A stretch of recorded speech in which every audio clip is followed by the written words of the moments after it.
And now for EFDD, Mr. David Coburn.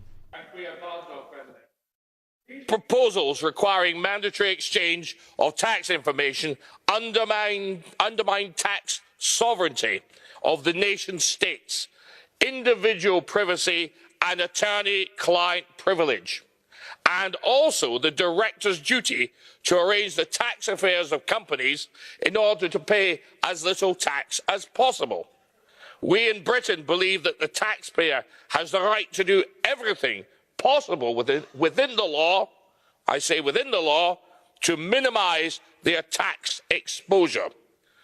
You should not have to pay any more tax than is required, not one penny piece.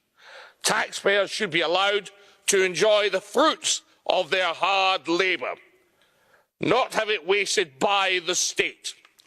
The European Union wants to maximise taxation throughout Europe to pay for the fat cat salaries and the gilded pensions of EU bureaucrats and their increasing bureaucratic tax munching.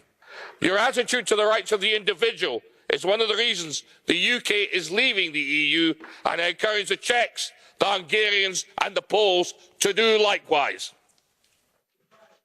Thank you, Mr. Coburn. There is a request. Dziękuję bardzo.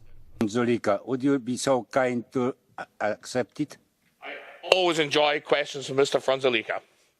Mr. Frunzulică, the floor is yours. Yeah, it's a pleasure always to address to my friend a question, especially when he's talking about the Brexit.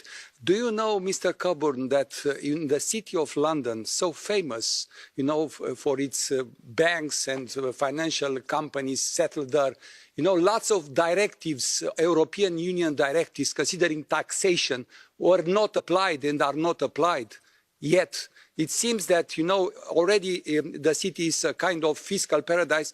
After Brexit, probably is going to become the biggest fiscal paradise in Europe. Thank you.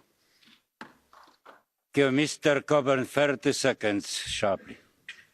Well, sir, yes, I think the City of London will become a fiscal paradise, and I think Europeans throughout Europe will be wanting to put their money into Great Britain and into the enterprise that is the City of London, so that they are better off. And of course, we are the bankers of Europe, and many countries, including Italy, would be in tremendous trouble if they couldn't borrow money from us. Their banks are in danger of collapse, as is the entire Euro system. Hence, sir, why we're leaving.